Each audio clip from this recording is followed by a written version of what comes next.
Childhood friends have actually been one of my favorite tropes in anime for a long time. Unfortunately, the ones that I like tend to get the short end of the stick, very rarely getting with the protagonist or having anything worth calling a satisfying ending. One of the reasons I've stuck around with visual novels is that not only do good childhood friends even have the option to win, but they actually get some pretty good stories or just quite likable. In this video, I'm going to be going over my personal top 10 favorite childhood friends in visual novels. Note, I'm only going to include characters where the childhood friend aspect is actually a consistently important role. I'm not going to be doing that forgotten childhood friend bullshit. At number 10, I have Maho Narutaki from Sankaku Ren'ai Love Triangle Trouble. So overall, I think Maho's base personality is just okay to me. She's kind of the more serious, straight man kind of character, but will occasionally have her humorous moments. Why she makes the list is because of two major factors. One, her main nerdy interest is fighting games, one of my personal favorite video game genres outside visual novels. Seeing scenes where she's not afraid to smoke even noobs like Suzu was great. Two, I actually quite liked the way her route was executed. Her relationship with the main character, Sosuke, was quite interesting, with them actually almost getting together in the past, but didn't happen due to some awkward miscommunications. I liked seeing them get past those issues. It's just a shame that route itself was a bit shorter than the other three main ones. At number 9, I have Madoka Akitsu from Sakura no Mori Dreamers. In a way, she's the opposite of why I put Maho on this list. I just really like her personality, being a very chill, tomboyish character who's gone on group bike rides with the main character for a long time. When the main character starts having issues in the prologue, I like how he starts to confide in Madoka a bit and helps them develop their relationship a bit more. Unfortunately, after the prologue, her role in the visual novel changes a lot, and she does not get a route in the first visual novel, which really bummed me out. I'm really hoping Sakura no Mori Dreamers 2 gets translated, or I get the motivation to read it in Japanese, since I hear she somehow gets a proper route there. At number 8, I have Hikari Houkiboshi from A Sky Full of Stars or Miyazora. A Sky Full of Stars is pretty unique in that the childhood friend flashbacks are both quite lengthy and engaging. I might actually prefer Hikari in these flashbacks,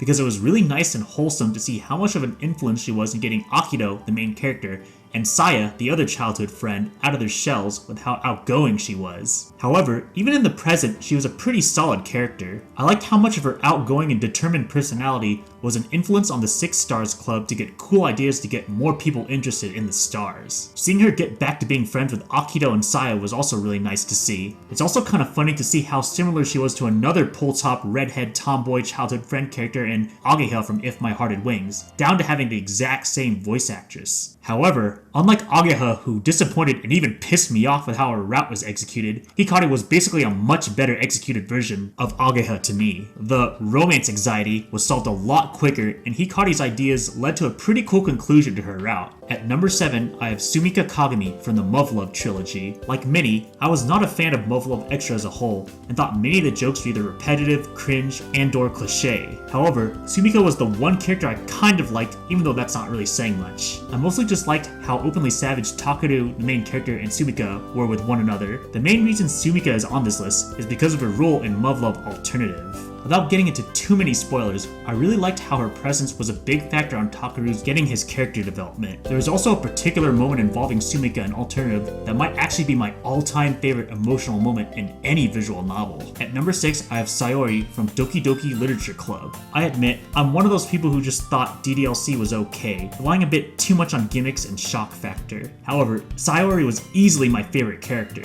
On the surface, she does seem like your typical childhood friend who is a bit hyper, going to and from school and all that with a protagonist. She is pretty likable and a kind of funny character at that. The main reason she's on this list though is how surprisingly deep she is. There's not many visual novels, especially in Japan, that tackle mental health in a down-to-earth way, and I quite liked how it was done in Doki Doki Literature Club. In the original DDLC, sadly, Sayori's screen time was a bit shorter than I'd like, but what we got was really good and interesting to me. In the side stories in Doki Doki Literature Club Plus, not only did these issues get more screen time, they were executed even better to me. At number 5, I have Hikari from HaremKingdom. Hikari has a case for the most consistently hilarious character on this list. After all, she is from a SME visual novel, and that company tends to be all about the humor. But even Hikari is in a class of her own as far as SME heroines go, constantly cracking hilarious jokes, English, savagery, and sarcasm for like 80% or more of her dialogue. Her role as a childhood friend is pretty interesting in a lot of ways. She and the main character are both college age, which is very rare for childhood friends not already together, especially in visual novels. They both clearly like each other and are aware of it, but both are super awkward with romance to the point they openly criticize the other for it. Even when the main character starts his harem isekai, Hikari is not only cool with it, she even decides to join the harem and even legit congratulates the main character for losing his virginity and growing from it. But the biggest surprise for me is how important her backstory was and how it makes the relationship between her and the main character even sweeter.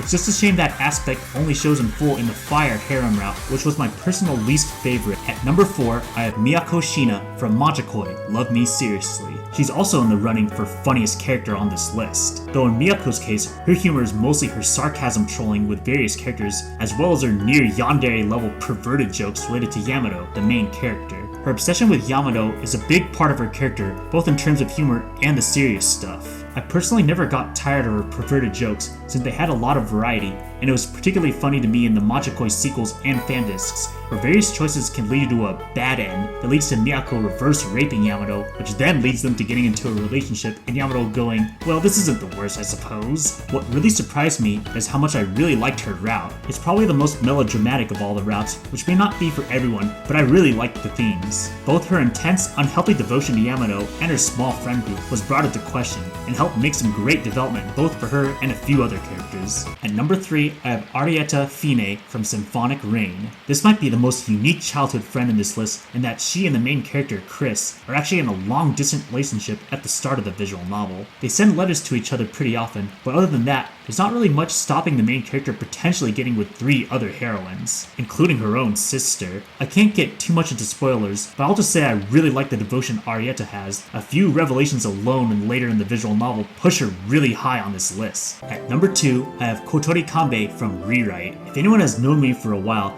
she's always been in the running for my favorite visual novel character of all time, and for all was my number 1 character. Kotori is yet another character who's in the running for the funniest character on this list, but she has a different style from the loud and savage Hikari and the crazy perverted Miyako. Kotori is just generally very goofy and eccentric, going along with the main character Kotaro's jokes and schemes. Kotori's humor itself is honestly kinda hard to describe. A lot of her humor can feel kinda random, like she'll just say things that fit the situation, but she puts a unique spin on it, or just pull out a random pun or something. However, my absolute favorite part of her humor is her English. She arguably has the best English in visual novels for humor, to the point I even made a video highlighting almost every time she uses it in the visual novels. But even if we take her humor aside, Kotori is also a surprisingly deep and mature character. She has kind of a motherly vibe at times, being the one most likely to provide snacks and stuff on group outings, and generally trying to be the reasonable one in serious situations. She also has some surprising twists in her route related to her true nature. So with all that, why is she not number 1 on this list? Well, without spoilers, there's certain revelations that kind of make me question her status as an actual childhood friend, or at least in the way I would consider a legit childhood friend character. If we went based on pure likability, she'd definitely take number 1 on the list. At number 1, I have Naruko Nakizaki from Bokuten, Why I Became an Angel. Unlike Kotori, I have no questions about her status as a childhood friend, and she's as excellently likable as Kotori. Right from the beginning, Naruko has that motherly vibe of childhood friend, making sure to wake up the main character, making meals for him, and walking to and from school with him. While she has a very caring personality to both him and others, she also has a very spunky, fun personality too. It's a nice contrast to the main character's pessimism. Whenever the two interact with one of their close friends, she has some occasional savage tendencies. Even when Aine arrives and takes over as the main heroine, Naruko will still be around to help out whenever she feels she's needed. What really pushes her to the top for me is related to the revelations and development in her route. While I thought the route's writing and execution itself wasn't that good, Naruko herself was not the problem, and in fact, she was one of the best parts about it. Her devotion and motherly tendencies were pushed to the extreme, and seeing certain twists about what she did in the past and what she's willing to do given the circumstances of her and her relationship with the main character Tomoe was really heartwarming to see. And there you have it, my top 10 childhood friend characters in visual novels. What were your thoughts on the characters I chose? What are some childhood friends you like? Or even a fan of the childhood friend trope at all? Feel free to leave a comment below with your opinion.